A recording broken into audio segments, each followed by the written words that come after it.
फिर राख रह गए। फिर राख संयोजित की जाती, संग्रहित की जाती, सुव्यवस्थित की जाती। जैसे जब आदमी मर जाता है तो हम उसकी राख इकट्ठी कर लेते हैं, उसको फूल कहते हैं। बड़े मजेदार लोग हैं जिंदगी में जिसको फूल नहीं कहा। उसकी हड्डी वड्डियां इकट्ठी कर लाते हैं, कहते फूल संजोला है। फिर संभाल कर रखते, मंजूसा बनाते।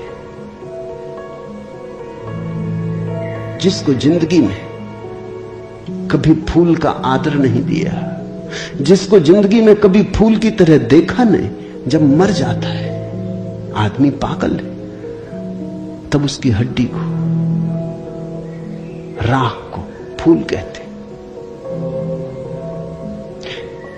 ऐसे ही जब कोई बुद्ध जीवित होता है तब तुम सुनते नहीं।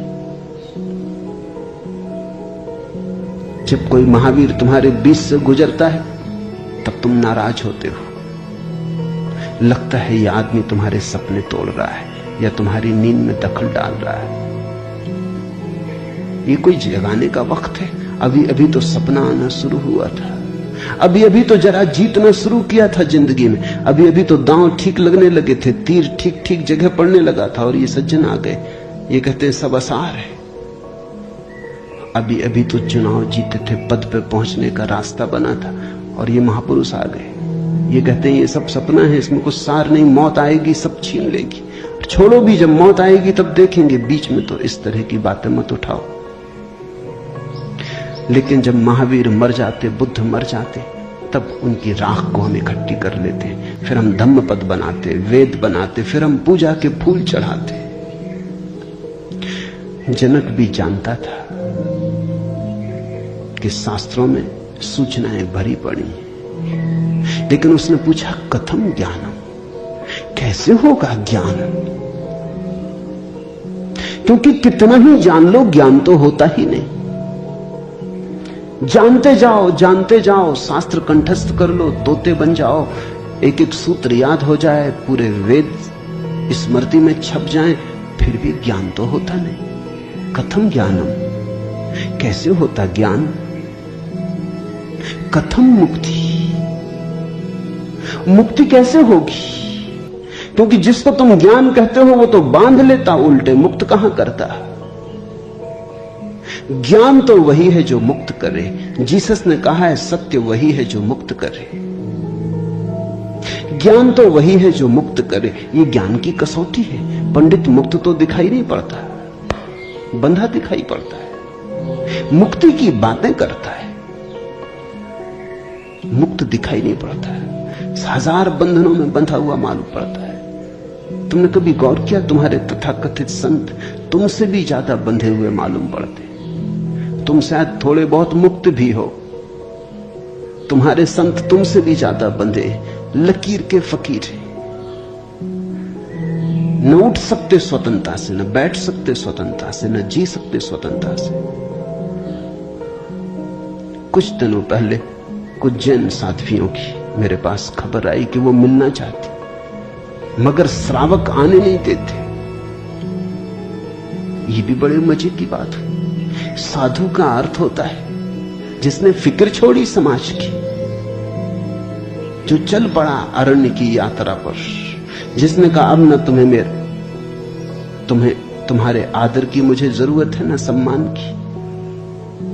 लेकिन साधु साध्वी कहते हैं श्रावक आने नहीं देते। वो कहते हैं वहां भूल के मत जाना, वहां गए तो ये दरवाजा बंद। ये कोई साधुता हुई? ये तो परतंत्रता हुई, गुलामी हुई। ये तो बड़ी उल्टी बात हुई।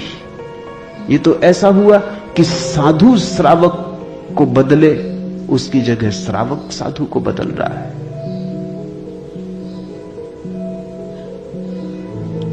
एक मित्र ने आके मुझे कहा, एक जैन साध्वी आपकी किताबें पढ़ती लेकिन चोरी से, टेप भी सुनना चाहती लेकिन चोरी से, और अगर कभी किसी के सामने आपका नाम भी ले दो तो वो इस तरह हो जाती जैसे उसने कभी आपका नाम सुना ही नहीं। ये मुक्ति हुई। जनक ने पूछा कथम मुक्ति, कैसे होती मुक्ति, क्या है मुक्ति? उस ज्ञान को मुझे समझाएं जो मुक्त कर देता। स्वतंत्रता मनुष्य की सबसे महत्वपूर्ण आकांक्षा है। सब पालो, लेकिन गुलामी अगर रही तो छिपती। सब मिल जाए, स्वतंत्रता न मिले तो कुछ भी नहीं मिला। मनुष्य चाहता है खुला आकाश, कोई सीमा ना हो। वो मनुष्य की अंतरतम निगूढ़तम आकांक्षा है, जहां कोई सीमा ना हो, कोई बाधा ना हो। इसी को परमात्मा होने की आकांक्षा कहो, मोक्ष की आकांक्षा कहो। हमने ठीक शब्द चुना है, मोक्ष। दुनिया की किसी भाषा में ऐसा प्यारा शब्द नहीं। स्वर्ग, फिरदौस, इस तरह के शब्द हैं, लेकिन उन शब्दों में मोक्ष की कोई धुन नहीं है। मोक्ष का संगीत ही अनूठा है। उसका अर्थ ही केवल इतना है, ऐसी परम स्वतंत्रता जिस पर कोई बाधा नहीं है। स्वतंत्रता इतनी शुद्ध कि जिस पे कोई सीमा नहीं। पूछा जनक ने, कैसे होगी मुक्ति और कैसे होगा वैराग्य? हे प्रभु, मुझे समझाकर कहिए। अष्टावक्र ने गौर से देखा होगा जनक की तरफ, क्योंकि गुरु के लिए वही पहला काम है कि जब कोई जिज्ञासा करे तो वो गौर से देखे जिज्ञासा किस स्रोत से आती, पूछने वाले ने क्यों पूछा है। उत्तर तो तभी सार्थक हो सकता है जब प्रश्न क्यों किया गया है वो समझ में आ जाए, वो साफ हो जाए। ध्यान रखना, सद्ज्ञान को उपलब्ध व्यक्ति, सद्गुरु, तुम्हारे प्रश्न का उत्तर नहीं देता, तुम्हें उत्तर देता है।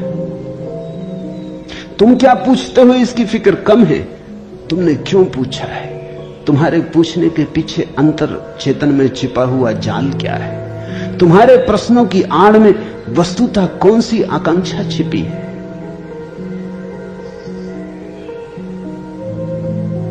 दुनिया में 4 तरह के लोग हैं, ज्ञानी, मुमुक्षु, अज्ञानी, मूढ़।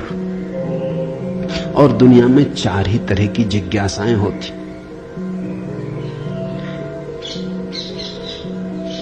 ज्ञानी की जिज्ञासा तो निःशब्द होती, कहना चाहिए ज्ञानी की जिज्ञासा तो जिज्ञासा होती ही नहीं। जान लिया, जानने को कुछ बचा नहीं,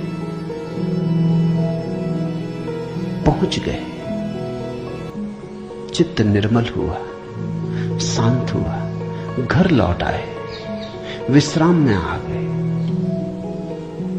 तो ज्ञानी की जिज्ञासा तो जिज्ञासा जैसी होती ही नहीं। इसका यह अर्थ नहीं कि ज्ञानी सीखने को तैयार नहीं होता।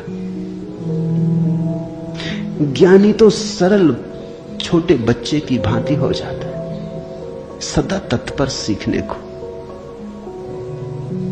जितना ज्यादा तुम सीख लेते हो उतनी ही सीखने की तत्परता बढ़ जाती है। जितने तुम सरल और निष्कपट होते चले जाते हो उतने ही सीखने के लिए तुम खुल जाते हो। आए हवाएं तुम्हारे द्वार खुले पाती, आए सूरज तुम्हारे द्वार पर दस्तक नहीं देनी पड़ती, आए परमात्मा तुम्हें सदा तत्पर पाता है। ज्ञानी ज्ञान को संग्रहित नहीं करता, ज्ञानी सिर्फ ज्ञान की क्षमता को उपलब्ध होता है। इस बात को ठीक से समझ लेना, क्योंकि पीछे ये काम पड़ेगी। ज्ञानी का केवल इतना ही अर्थ है कि जो जानने के लिए बिल्कुल खुला है, जिसका कोई पक्षपात नहीं, जानने के लिए जिसके पास कोई पर्दा नहीं, जिसके पास जानने के लिए कोई पूर्व नियोजित योजना ढांचा नहीं। ज्ञानी का अर्थ है ध्यानी, जो ध्यानपूर्ण है। तो देखा होगा अष्टावक्र ने गौर से जनक में झांक के, ये व्यक्ति ज्ञानी तो नहीं है, ये ध्यान को तो उपलब्ध नहीं हुआ है। अन्यथा इसकी जिज्ञासा मौन होती, उसमें शब्द ना होते। बुद्ध के जीवन में उल्लेख है, एक फकीर मिलने आया, एक साधु मिलने आया, एक परिव्राजक घुमक्कड़। उसने आके बुद्ध से कहा, पूछने योग्य शब्द मेरे पास नहीं, क्या पूछना चाहता हूं उसे शब्दों में बांधने की मेरे पास कोई कुशलता नहीं। आप तो जानते ही हैं, समझ लें, जो मेरे योग को कहते हैं। ये ज्ञानी की जिज्ञासा है। बुद्ध चुप बैठे रहे, उन्होंने कुछ भी ना कहा। घड़ी भर बाद जैसे कुछ घटा। वो जो आदमी चुपचाप बैठा बुद्ध की तरफ देखता रहा था, उसकी आंख से आंसुओं की धार लग गई। चरणों में झुका, नमस्कार किया और कहा, धन्यवाद, खूब धन्यभागी हूं। जो लेने आया था आपने दिया। उठ के चला भी गया। उसके चेहरे पे अपूर्व आभा थी। वो नाचता हुआ गया। बुद्ध के आसपास के शिष्य बड़े हैरान हुए। आनंद ने पूछा, बनते भगवान, पहेली हो गई। पहले तो याद नहीं, कहता है कि मुझे पता नहीं कैसे पूछूं, पता नहीं किन शब्दों में पूछूं, ये भी पता नहीं क्या पूछने आया हूं। फिर आप तो जानते ही हैं सब, देख लें मुझे जो मेरे लिए जरूरी हो कहते। पहले तो ये आदमी ही जरा पहेली था, ये कोई ढंग हुआ पूछने का। और जब तुम्हें यही पता नहीं कि क्या पूछना, तो पूछना ही क्यों? पूछना क्या? खूब रही।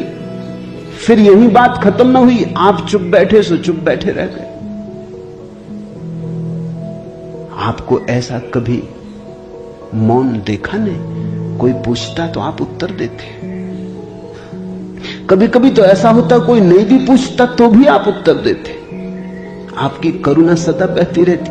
क्या हुआ अचानक कि आप चुप रह गए और आंख बंद हो गई? और फिर क्या रहस्य में घटा कि वो आदमी रूपांतरित होने लगा? हमने उसे बदलते देखा, हमने उसे किसी और ही रंग में डूबते देखा, उसमें मस्ती आते देखी। वो नाचता हुआ गया है, आंसुओं से भरा हुआ, गदगद आह्लादित। वो चरणों में झुका, उसकी सुगंध हमें भी छुई। ये हुआ क्या? आप कुछ बोले नहीं, उसने सुना कैसे? और हम तो इतने दिनों से, वर्षों से आपके पास, हम पर आपकी कृपा कम है क्या? ये प्रसाद जो उसे दिया हमें क्यों नहीं मिलता? लेकिन ध्यान रहे, उतना ही मिलता है जितना तुम ले सकते हो। बुद्ध ने कहा, सुनो, घोड़े, आनंद से घोड़े की बात की, क्योंकि आनंद क्षत्रिय था, बुद्ध का चचेरा भाई था, और बचपन से ही घोड़े का बड़ा शौक था। उसे घुड़सवार था, प्रसिद्ध घुड़सवार था, प्रतियोगी था बड़ा। उसने कहा, सुन आनंद, बुद्ध ने कहा, घोड़े 4 प्रकार के होते। एक तो मारो भी तो भी टस से मस नहीं होते, रद्दी से रद्दी घोड़े, जितना मारो उतना ही हठ योगी हो जाते, बिल्कुल हट बांध के खड़े हो जाते। तुम मारो तो वो जिद बना लेते कि देखें कौन जीतता। फिर दूसरे तरह के घोड़े होते हैं, मारो तो चलते हैं, न मारो तो नहीं चलते, कम से कम पहले से बेहतर। फिर तीसरे तरह के घोड़े होते हैं, कोड़ा फटकारो, मारना काफी जरूरी नहीं, सिर्फ कोड़ा फटकारो, आवाज काफी। और भी कुलीन होते, दूसरे से भी बेहतर। फिर आनंद, तुझे जरूर पता होगा, ऐसे भी घोड़े होते हैं कि कोड़े की छाया देख के भागते हैं, फटकारना भी नहीं पड़ता। ये ऐसा ही घोड़ा था, छाया काफी। अष्टावक्र ने देखा होगा गौर से। जब तुम आके मुझसे कुछ पूछते हो तो तुम्हारे प्रश्न से ज्यादा महत्वपूर्ण सवाल तुम हो। कभी कभी तुम्हें भी ऐसा लगता होगा कि तुमने जो नहीं पूछा था वो मैंने